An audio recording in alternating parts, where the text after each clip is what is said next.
प्रार्थना शुरू करने से पहले आइए कुछ क्षण परमेश्वर के वचन को सुने और फिर मिलकर प्रार्थना करें।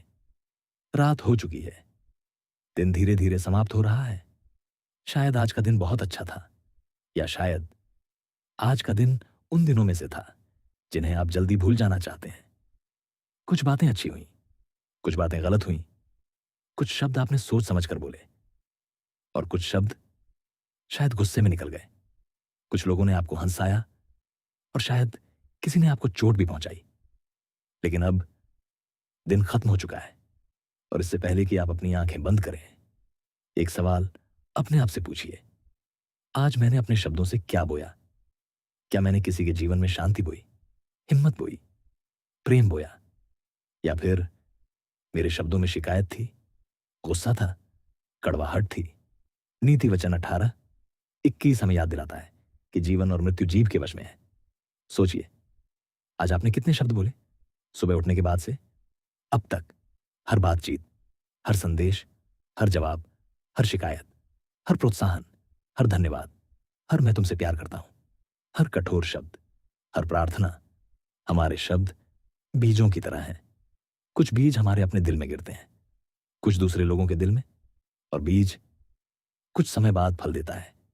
इसलिए आज रात अपने आप को दोष देने के लिए पीछे मत देखिए, ईमानदारी से देखने के लिए पीछे देखिए। शायद आपने आज किसी से ऐसा कुछ कह दिया जिसे कहने का आपको पछतावा है। शायद आपने अपने ही बारे में कुछ ऐसा कहा जो सच नहीं था। मैं किसी काम का नहीं हूं, मेरी जिंदगी कभी नहीं बदलेगी, मेरे लिए कुछ अच्छा नहीं है। कभी कभी दूसरों के शब्दों से ज्यादा हमारे अपने शब्द हमें घायल करते हैं। इसलिए आज रात अपने शब्द परमेश्वर के सामने रखिए। यीशु ने मत्ती 12:35 में कहा कि मनुष्य अपने बोले हुए हर व्यर्थ शब्द का हिसाब देगा। यह सुनकर डरने की जरूरत नहीं है, बल्कि यह हमें जागरूक करने वाला वचन है। क्योंकि परमेश्वर केवल हमारी बड़ी बड़ी चीजों को नहीं देखते, वह उन छोटी चीजों को भी देखते हैं जिन्हें शायद किसी और ने नहीं देखा। जब आपने गुस्से में जवाब देने के बजाय चुप रहना चुना, उन्होंने देखा। जब आपने किसी टूटे हुए व्यक्ति को प्रोत्साहित किया, उन्होंने देखा। जब आपने किसी के लिए चुपचाप प्रार्थना की, उन्होंने सुना। और जब आप खुद टूटे हुए थे, फिर भी आपने कहा, प्रभु, मैं तुझ पर भरोसा करता हूं, उन्होंने वो भी सुना। इसलिए आज की रात अपने दिन की गलतियों को अपने साथ बिस्तर में मत ले जाइए। अगर आपने गलती की है तो उसे स्वीकार कीजिए, परमेश्वर से क्षमा मांगिए और फिर उसे वहीं छोड़ दीजिए। आपको अपनी गलती को बार बार याद करके खुद को दंड देने की जरूरत नहीं है। भजन 150:6 कहता है, जिस किसी में श्वास है वो यहोवा की स्तुति करे। आपके अंदर अभी भी सांस है, आप अभी भी यहां हैं। इसका अर्थ है आज के अंत में भी आपके पास एक चुनाव है। आप अपने आखिरी विचारों को चिंता बना सकते हैं या उन्हें स्तुति बना सकते हैं। आप कह सकते हैं, कल क्या होगा, या प्रभु, कल भी तू मेरे साथ रहेगा। आप कह सकते हैं, मेरी समस्या इतनी बड़ी है, या मेरा परमेश्वर मेरी समस्या से बड़ा है।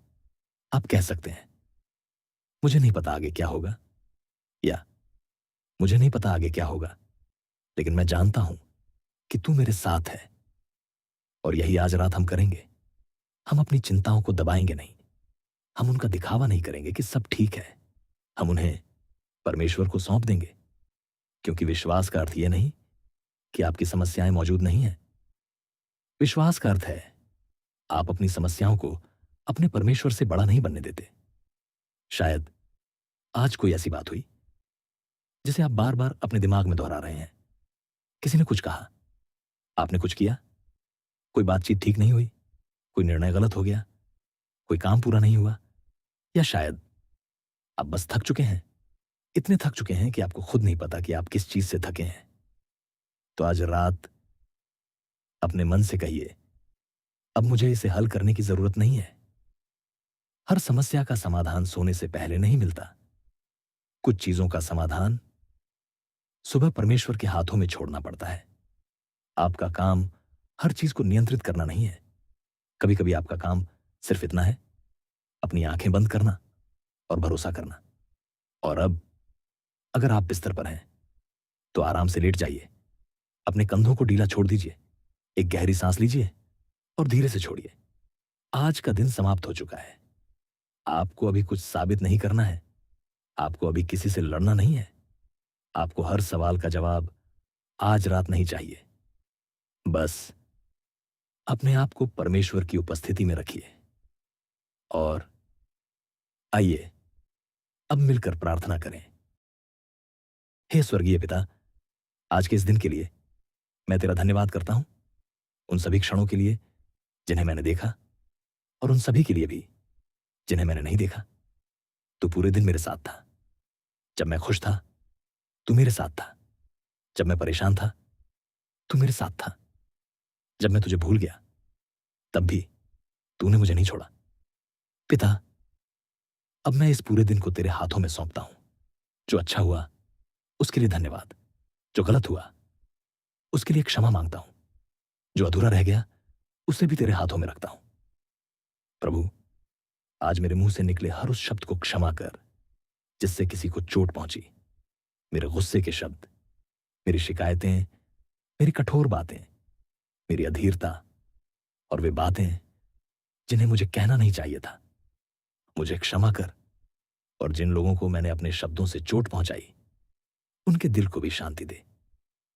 पिता, अगर आज किसी के शब्दों ने मुझे चोट पहुंचाई है तो उस चोट को भी मैं तेरे सामने रखता हूं। कुछ बातें ऐसी हैं जो दूसरों ने शायद वर्षों पहले कही थी, लेकिन मैं आज भी उन्हें अपने अंदर सुनता हूं। आज मैं उन शब्दों को अपनी पहचान बनने से रोकता हूं। मैं वो नहीं हूं जो किसी ने गुस्से में मेरे बारे में कहा। मेरी पहचान तेरे वचन से आती है। प्रभु, मेरे दिल को शुद्ध कर ताकि मेरी जीभ से जीवन निकले। मुझे ऐसा व्यक्ति बना जिसके शब्दों से लोगों को आशा मिले, जिससे टूटे हुए लोगों को हिम्मत मिले, जिसके मुंह से शिकायत से ज्यादा स्तुति निकले। जब मैं थका हुआ रहूं तब भी मुझे अपनी जीभ पर पहरा देना सिखा।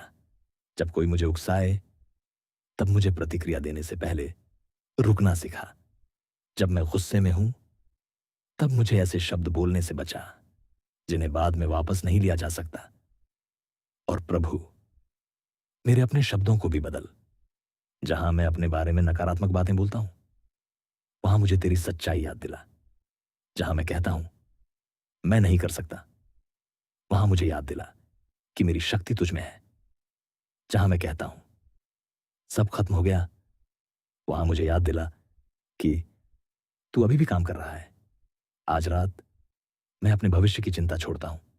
कल क्या होगा मैं नहीं जानता, लेकिन मैं जानता हूं तू वहां होगा, इसलिए मुझे कल को आज रात अपने कंधों पर उठाकर सोने की जरूरत नहीं है। प्रभु, मैं उन सभी कामों को तेरे हाथों में देता हूं जो आज पूरे नहीं हुए, उन संदेशों को जिनका जवाब अभी बाकी है, उन समस्याओं को जिनका समाधान नहीं मिला, उन निर्णयों को जिनके बारे में मैं अभी भी सोच रहा हूं।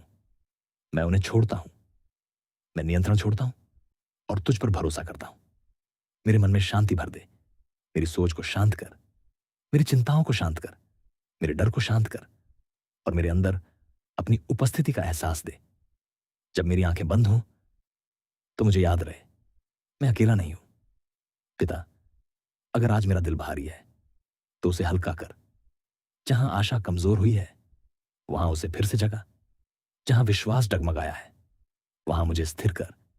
जहां खुशी खो गई है वहां अपनी उपस्थिति से मुझे फिर भर। तेरा वचन कहता है निश्चय भलाई और करुणा जीवन भर मेरे साथ साथ बनी रहेंगी।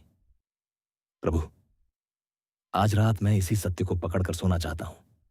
मुझे नहीं पता कल कैसा होगा, लेकिन मैं जानता हूं तेरी भलाई मेरे साथ होगी। और पिता, कल जब मैं उठूं तो मेरी पहली आवाज शिकायत की नहीं, स्तुति की हो।